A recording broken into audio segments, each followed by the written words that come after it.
అధికారం కోల్పోవడం, పార్టీ నుంచి వలసలు జోరందుకోవడం, పార్టీ తరపున పోటీ చేసి గెలిచిన వరుసగా కాంగ్రెస్తో చేరిపోతుండడం, ఈ పరిణామాలన్నీ బీఆర్ఎస్లో ఆందోళన పెంచుతున్నాయి.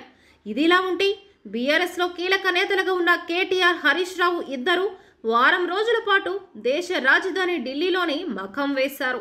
ఢిల్లీ లిక్కర్ స్కామ్ వ్యవహారంలో అరెస్ట్ అయి జైల్లో ఉన్న ఎమ్మెల్సీ కవిత కోసం హరీష్ రావు, కేటీఆర్లు తీవ్రంగా ప్రయత్నిస్తున్నారని, అందుకే అన్ని రోజులు ఢిల్లీలో ఉన్నారని అంతా భావించారు.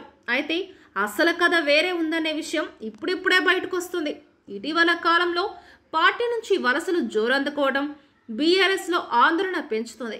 ఒక్కొక్కరుగా ఎమ్మెల్యేలు కాంగ్రెస్లో చేరిపోతున్నారు.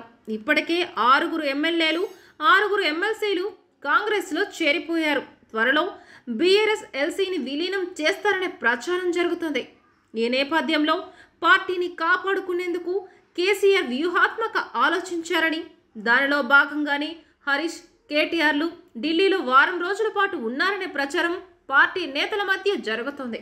రాబోయే రోజుల్లో బీఆర్ఎస్ మరింతగా ఇబ్బందులు ఎదుర్కోవాల్సి ఉంటుంది అని తెలంగాణలో అధికారంలో ఉన్న కాంగ్రెస్, బీజేపీ అగ్ర నాయకులందరిపైన వివిధ కేసులు నమోదు చేయించడం, ఎంక్వైరీ కమిషన్ల పేరుతో హడావిడి చేస్తున్న క్రమంలో రాబోయే రోజుల్లో బీఆర్ఎస్ మరింత గడ్డు పరిస్థితిని ఎదుర్కోవాల్సి ఉంటుంది అని కేసీఆర్ అంచనా వేస్తున్నారు. కేటీఆర్, హరీష్ రావు వారం రోజులు ఢిల్లీలోనే ఉన్నారు. బయటికి కవిత బెయిల్ కోసం న్యాయవాదులతో సంప్రదింపులు చేస్తున్నారని చెబుతున్నా అసలు కారణం వేరే ఉందని పార్టీలో చర్చ జరుగుతుంది. బీజేపీతో పొత్తు కోసం ప్రయత్నం చేస్తున్నారనే ప్రచారం పార్టీలోనే జరుగుతుంది. ఢిల్లీలో కేటీఆర్, హరీష్ రావులు ఎవరెవరిని కలిశారు అన్నది ఇప్పుడు చర్చనీయాంశంగా మారింది. ఢిల్లీ నుంచి రాగానే హరీష్, కేటీఆర్లు ఫామ్ హౌస్లో ఉన్న కేటీఆర్తో భేటీ అయ్యారు. ఈ సందర్భంగా ఢిల్లీ పరిణామాలపైన చర్చించారంట.